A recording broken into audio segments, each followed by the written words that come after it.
Crawl Space Network. This is a podcast where we shine a spotlight on the latest and the greatest and the scariest breaking news in the world of true crime, mystery, murder, mayhem, and the missing. All right. Well done, Dr. Perlmutter. Tried to be an old-fashioned radio announcer. Live from New York, it's Tim and Chloe. Awesome. Yes. Well, welcome. We are back here on Torn from the Headlines. We are recording this on Tuesday night, October 29th, 2024, and we're actually streaming live on YouTube right now. So if you're hearing this in your podcast player sometime later this week, maybe, check out the YouTube page once in a while, because we're going to be doing more of this streaming, and we're going to be trying to stream Torn from the Headlines weekly on possibly on Monday nights. So, and that's at youtube.com/crawlspace. I am Tim Polari. My partner in crime, Lance Reenstierna, is not here tonight, but don't worry, he'll be back next time. We are here instead with the wonderful Chloe Cantor and Dr. David D. Perlmutter. How are you both doing tonight? Great. Oh, you're on mute there, Chloe. Let's see. I gotcha. I'm doing great. I don't know if any of our listeners or any of you two ever go to Olive Garden, but I felt inspired by their menu, and I made some of the gnocchi chicken soup, like the creamy soup that they make, and it was delicious. So I'm feeling accomplished. Good. All right. Well done. Yeah, Olive Garden, good. Underrated chain, I would say. And now Dr. David D. Perlmutter is the author of this book, Policing the Media. And so when we have him here on Torn from the Headlines, we want to know about media reaction and the like. So last week, we spoke about the Delphi trial that is happening right now in Indiana. And of course, on February 14th, 2017, the bodies of Abigail Williams and Liberty German were discovered near the Monon High Bridge Trail. And in 2022, Richard Allen was arrested after a shell casing linked him to the scene. And so now Richard Allen is on trial. And what is this, day 9, Chloe, or day 8? I believe today is actually day 10. Today was a lot of listening to the tapes from Richard Allen's interrogation. Yesterday, day 9, was a lot of DNA talk. The most notable takeaway from it is that no DNA links the defendant, Richard Allen, to the crime scene. They just kind of broke down all of the tests that they did. There was hair in Abby's hand, like between her pinky finger and her ring finger, and there was no bulb to it, so they couldn't actually test for its DNA, but it was consistent with that of Liberty's older sister, Kelsey Siebert. But yes, like they went into a lot of technicalities. It was apparently pretty slow. Richard Allen's stepdad apparently fell asleep and was snoring during the testimony, but the bottom line is there is no DNA evidence linking the defendant to the crime scenes.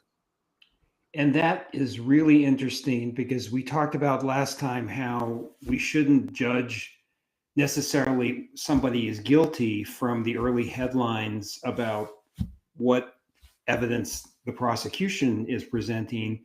And we shouldn't necessarily judge before a jury judges and a judge judges, because you don't know what they're going to be presented in all the details and the decisions they make. And we have research about what you brought up there. The media do affect the way the juries deliberate, and with the CSI effect. And in fact, when I knew that we were going to be talking, and we will be talking about, and I want to turn over to Chloe, our resident expert in psychopathology, that about confessions. But it is interesting to me that juries according to the research, weigh DNA extremely heavily to the point that it's a concern among prosecutors and police that if you don't have DNA evidence, juries will find it hard to convict somebody, especially when there's a penalty of death or life imprisonment. That it's not that they put aside all other evidence. It's just that DNA has become the masterpiece of evidence. And in fact, I looked at one research study that it was very clever. It manipulated whether somebody had confessed, and then also the DNA implicated them versus confession alone. And people were much less likely to convict if they didn't have confession plus DNA. So the CSI effect can have a strong effect on us when we serve on juries. And this is why what Chloe said is really important. It doesn't say how the case is going to turn out, but there have been cases in the past where the DNA alone convicted somebody and the DNA alone didn't convict somebody. Right. Now I understand there was not a lot of DNA evidence in this case. Is that true? Yeah. Unfortunately, the perpetrator threw Liberty's clothes into the creek adjacent to the crime scene, which of course would degrade a lot of evidence. They were able to determine a few things: that the blood that was somehow transferred to a tree on the scene did belong to Liberty. It seemed that the crime was very much centered around Liberty German, and that Abby was a secondary victim, or collateral damage. She had the most severe injury. Her neck, both of them had their throats cut, but Liberty's was cut in a way that was more savage than Abby's. More cuts were made. It was unthinkable what was done to them. Liberty was left naked. Abby was dressed in Liberty's damp clothes. The expert that was testifying today said, yesterday, I'm sorry. Yesterday was when they were discussing all of the forensic evidence. They said that they believed that Liberty was dragged approximately 20 feet after she was killed, and at some point her neck was over her head. And I feel like they might know that based on the blood loss. Someone suggested that if she was dragged, which the forensic evidence reflects, if someone pulls her arm, her neck would bend upwards as she's being dragged backwards. When Richard Allen was arrested and he retained his counsel, they noted all of these details of the crime scene, such as the fact that Liberty had lost so much blood, and it seemed that so much had been drained, and they suggested that maybe she was hung upside down. They talked about the blood on her hands, but what the experts on the stand said was the blood on her hands was really most likely attributed to Liberty holding the wound on her neck, trying to stop the bleeding. Abby didn't have any of those markings on her palms, which the expert attributed to either her being restrained or her being unconscious. But what the defense was trying to present prior to the trial was that the blood on the tree, the blood on Abby's palms, the blood on Libby's palms, the fact that there was a lot of blood loss and she was potentially upside down at some point, or her neck was at the very least above her head, that there was some sort of ritual Satanist, paganist sacrifice going on here. But it does seem to have a more direct and simple explanation, which is that she was just dragged 20 feet. Abby, on the other hand, was killed where she was found. She was not moved. Wow. Absolutely horrific murders. And so I understand they played a video of Richard Allen today in court, being, I believe the video they played was his interview with police. And I'm just wondering how the jury seemed to take that. I didn't read anything about specific reactions from the jury of the interview, but what was very notable to me was repeated denial by Richard Allen of his guilt, saying, you can test what you want. You're not going to link me to this. Just arrest me now if you have the evidence. If not, let me go. He repeatedly maintained his innocence. He said if the shell casing was linked to his gun, there must be some sort of mistake. He seemed to respond in disbelief when they stated that the shell casing at the scene matched his gun.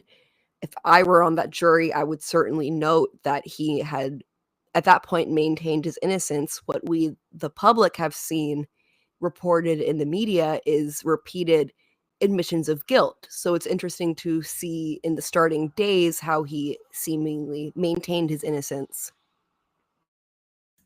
I think also we can look at it.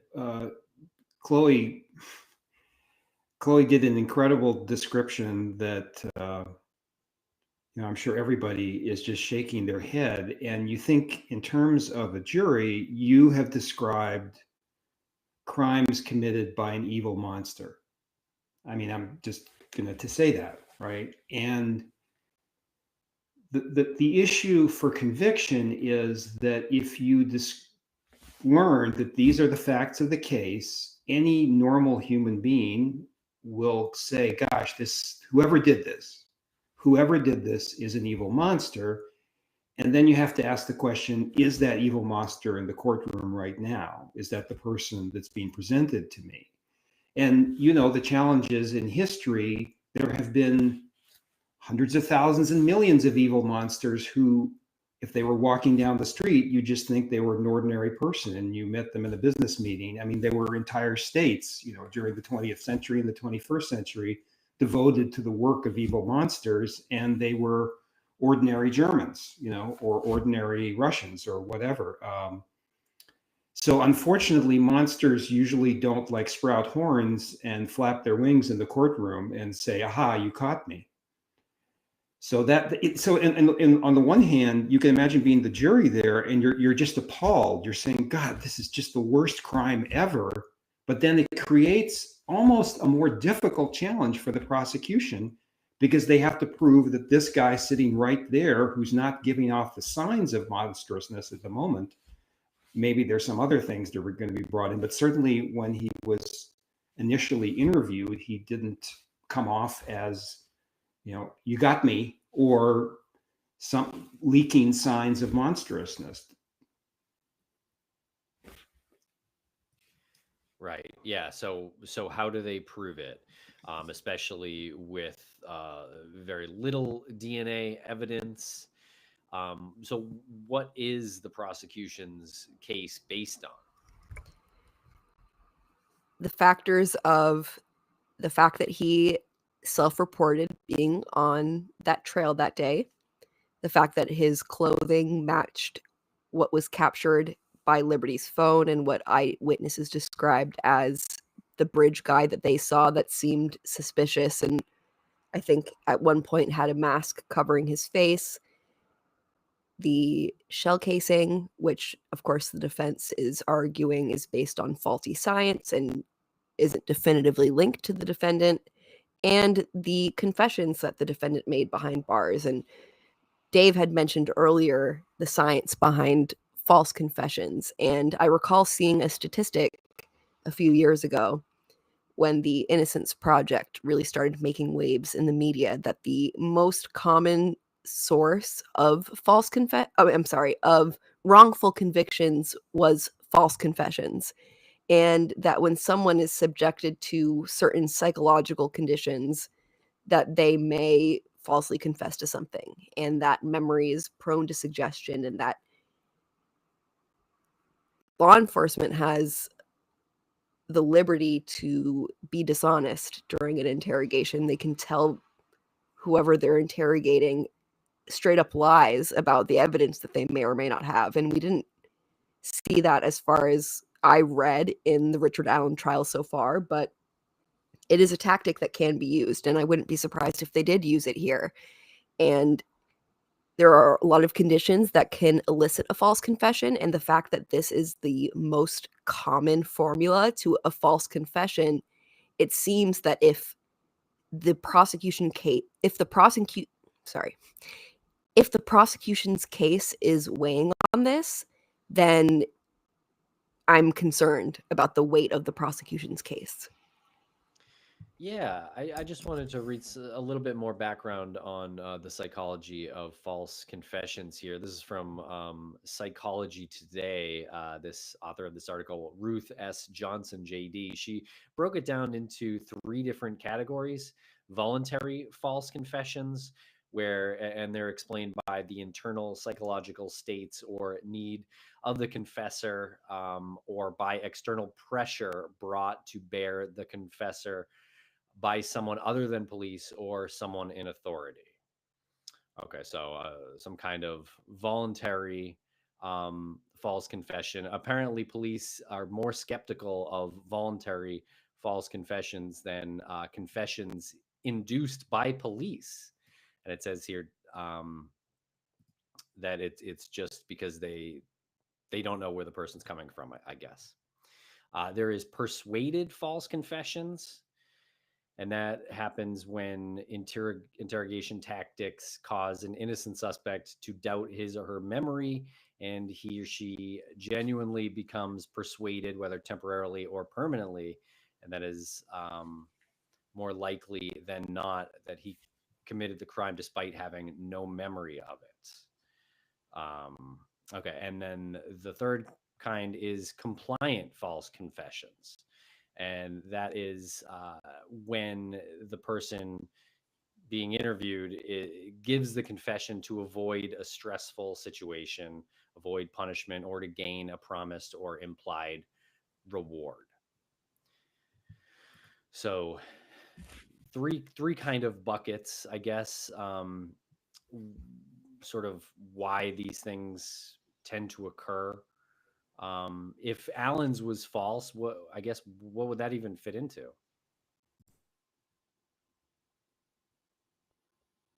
To say, because we don't have a live feed, we're getting secondhand reports from the media. If we were able to see all of these tapes firsthand, I think we'd be better able to form an opinion on this. It does seem that in the very beginning that Richard Allen was steadfast that he was innocent. He had made, according to one of the law enforcement officers, a statement during the execution of a search warrant in his home, where the officer had said something along the lines of, if he wanted to be reimbursed for potential damages caused by the search, that he could submit some paperwork. And Allen made the comment, "It doesn't matter, it's over now," which one could surmise that means that he's been caught, and that's what he's conceding to. I'm sure the defense probably had another explanation for that vague statement, but it wasn't until Richard was incarcerated for some time, there was complaints about the conditions and his treatment in that setting, and his defense attributed that treatment and those conditions to his deteriorating psychological state, where they said that he was falsely confessing to that crime as well as other crimes that haven't even happened because he had completely lost touch with reality. So I don't even think that the discussion about interrogation tactics, as far as I've seen, it might not even be pertinent, because it seems that he confessed outside of that setting, but it doesn't mean that the things that were said during those interrogations weren't resonating in his mind as he sits alone in his cell all day. I'd like to add possibly 2 other categories. And again, this is how old I am and how much I've been watching television all this time, looking at murder and mayhem and mystery. Once upon a time, there was a show called Columbo, and it's actually been resurrected sort of in the Elsbeth series, which is very popular on CBS right now. But in Columbo, the conceit was that they would actually show the crime being committed, and then you would see how the detective Columbo solved the crime. And I recall the show was really very well done in its early years, but then later, I guess they'd been doing a lot of episodes. It got into a little bit formulaic, where Columbo would put the murderer in some situation where he confessed, and Columbo would say, I've been recording this, and then cut to credits, and it's all over. And even I think my 15-year-old self thought, all of these people who are murderers are like rich orchestra conductors and best-selling authors. They probably could hire a lawyer who could say, oh, I was just kidding. This Columbo guy was irritating me, so I made up a confession or something like that. The jury would probably need something more to convict somebody. And this shows the shift, because but at that time, a jury probably would accept, in 1985 or something, a jury would accept a confession to find somebody guilty. But we're in a world now where we know much more about the psychology. We know people do this. The John Benet Ramsey case, this case, multiple confessions, why people do this. So it's really interesting how, again, there's this parallel effect back and forth between the TV world of crime and the actual world of crime.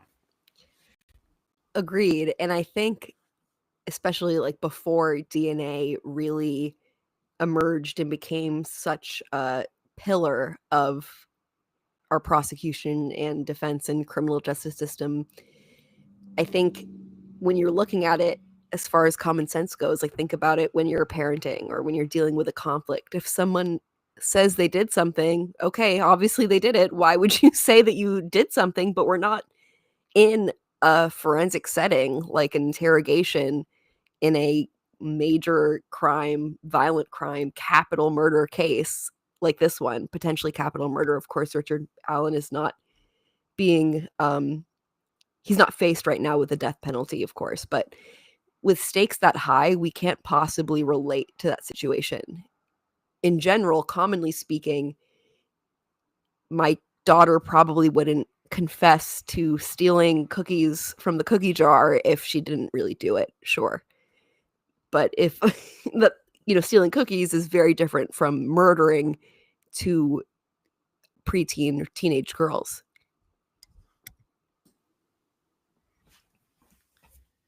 Yeah, it is hard to say exactly how those confessions happened, and I think I know we mentioned it last time, but there's a very real possibility that Alan is mentally ill and doesn't fit into any of those categories that we read for that reason.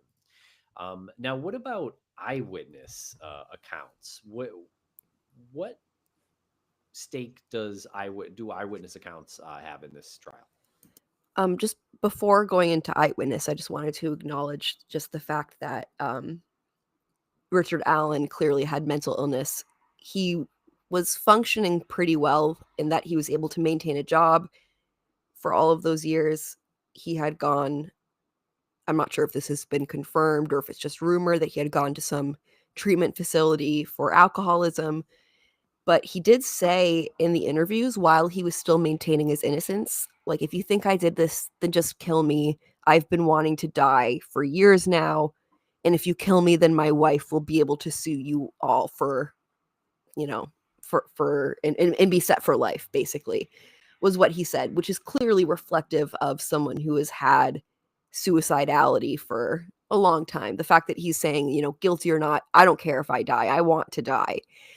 That's a clear reflection that he had an onset of psychological issues that preceded his incarceration.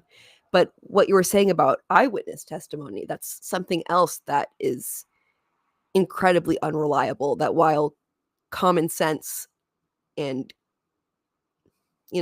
maybe without critical thinking, we might say, well, if someone saw this, then that's what they saw. It's not always as simple as that. Time can change someone's memories. The media can change or influence someone's memories. Seeing different images, being told different things. Eyewitness memory is famously prone to suggestion. There were several people that were on that trail, on that bridge that day, that saw who they're pretty sure is Bridge Guy because he had the same stature, he was wearing the same clothes.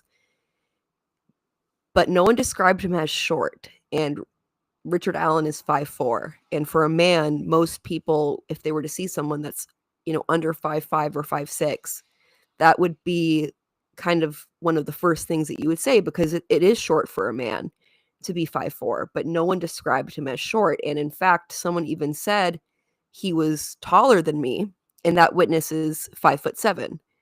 So nothing really pinpoints Allen as that person based on the eyewitness testimony.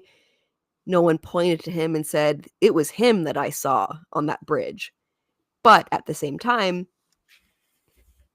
had passed for certain people. It's possible that their recollection wasn't incredibly accurate, but it is a little concerning that no one described him as short, and one person went so far as describe him as to describe him as taller than her, when that couldn't possibly be Richard Allen.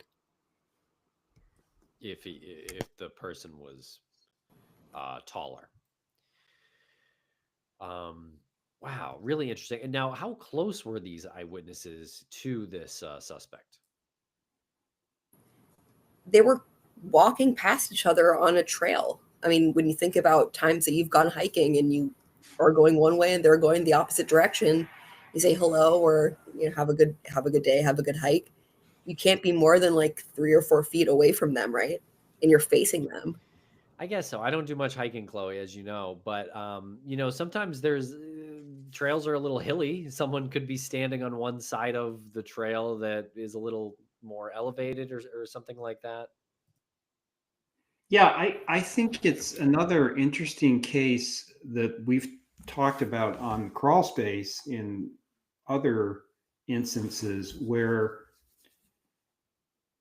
this was this incredibly important moment, right? Like these two young women were murdered, but the people who were walking by, they were just walking, right? And so, like, can you remember if you went shopping today, do you remember everybody you saw at Walmart and can describe them? If you went to a restaurant, can you describe your server? Could you identify your server again in a lineup? We are just not really good at paying close attention to the world around us. I mean, we always warn people. I mean, I remember the police said that the one takeaway I hope you get out of this, Dave, is situational awareness. And I actually, try to be aware of my surroundings. But most of us just drift through the day. And so you can think like the people who saw somebody else on the bridge weren't thinking, I'm going to memorize that guy's face and the buttons on his shirt and what kind of shoes he's wearing. We haven't brought up stuff like that, right? Because there might be a murder and I'm going to be asked to testify. It was just another day walking along the bridge. And you can see the problem when you're the prosecution trying to go with this as an actual identification.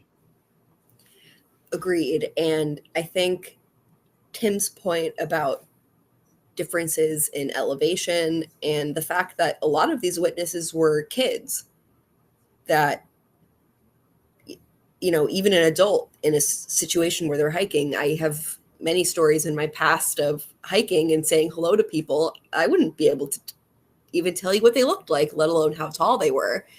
But I do think what's kind of compelling is when Richard Allen came forward in the very early days just to acknowledge that he was on the trail that day. He denied seeing the victims, Abby and Libby, but he did say that he saw a group of 3 people, 3 juveniles, that they had crossed each other. And that group also told police that they saw him and said that he was Bridge Guy. And I don't think that they described seeing any other man. So, we can talk about eyewitness memory and being able to describe someone and their height. But the fact is that Richard Allen volunteered seeing those people too, the same people that described seeing him, which I think is compelling. I can't get a grasp on his confessions, whether they're true or false or what, because it seems like some things he says have to be or could be true. Some things he says like probably can't be true, right? If he's confessing to other crimes that haven't happened yet. Um, yeah, so I'm very confused there. And if you're confused, the jury might be confused, unfortunately. Yeah, it sort of also brings up the question of data overload. You know, you're sitting there as a juror and we're getting the highlights from journalism. I mean, journalism is not reporting every single thing. They're saying, well, what was the most important thing that happened? That's journalism, right? You try to distill for the audience, like the big news in court today was X, that's it, or X and Y, maybe two things. But if you're a juror, you're sitting there, especially in a long trial, day after day after day.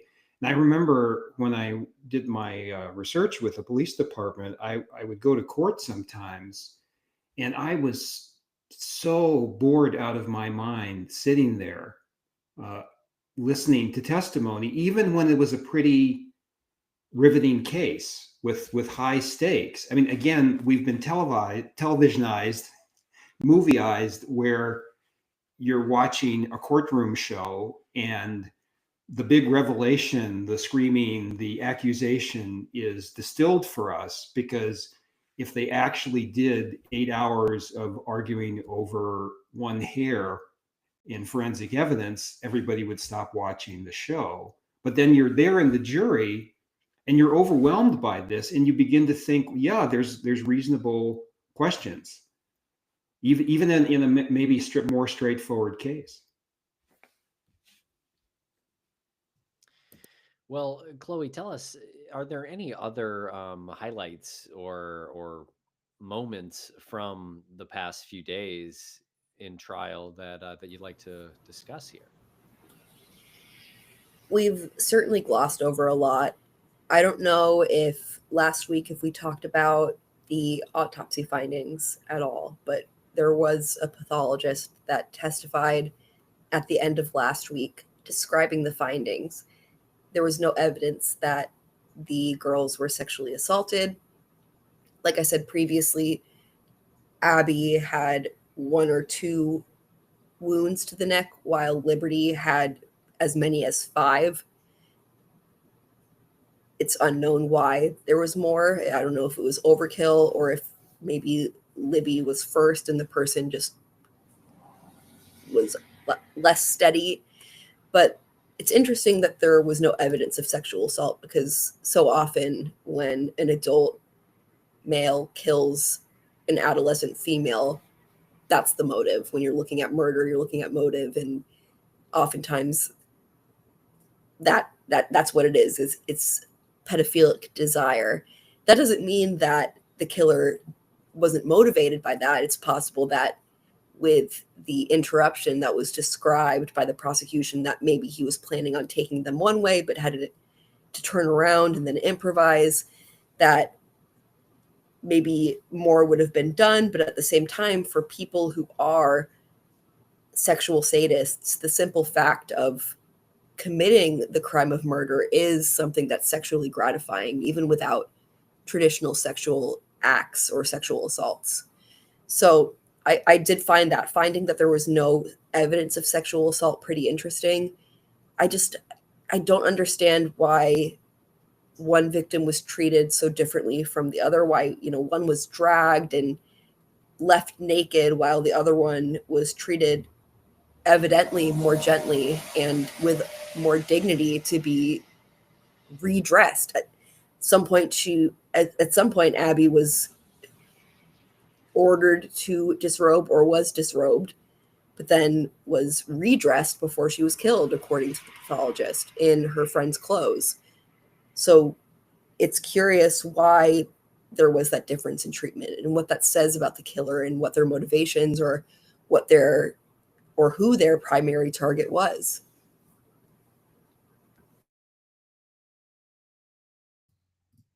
Yeah, very strange. Now, what about coming up? Are you do they let you know like what's happening the rest of the week in trial before it happens, or are we just kind of react as it happens?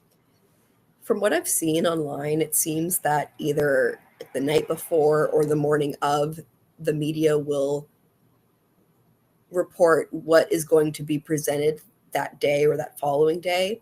But again, it's unusual, and there's been online speculation regarding this that there's no cameras and that the media they can't live tweet even. They update their blogs or their articles during lunch breaks, and then at the end of the day they can't have their devices in and live tweet. They probably take notes while the testimony is going on. And people have speculated, oh, is that because like Indiana knows how fishy or murky their investigation was and they just don't want all of the public to see that? Or is it because the judge has seen how murder trials have become entertainment in our culture and they don't want to open their community to that? But the bottom line is that what it results in is that unless people are camping out at 3 a.m. the day before, which is literally what's going on in this trial, is people are camping out. There are creators that have flown out and are staying in Delphi, and they have followers that are volunteering to wait in line for them so the creator can sleep, take notes all day, and then present everything as they saw it in the court. Unless you're doing all of that, you're not getting that firsthand story. You're not seeing everything, and you're not able to sort of form your own opinions based on everything that you're seeing in the raw footage the same way that you could if you were there or if you were seeing a live stream.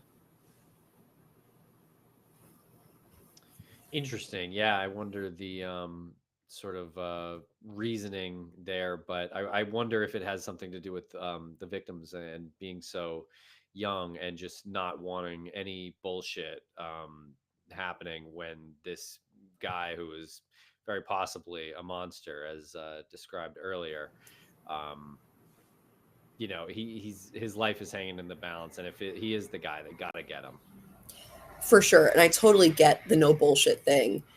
But I do think, just generally in society, when a crime has been committed of this magnitude, obviously the victims are Abby and Libby, and I'm not trying to take away from that. It's a crime against them, but it's also a crime against humanity.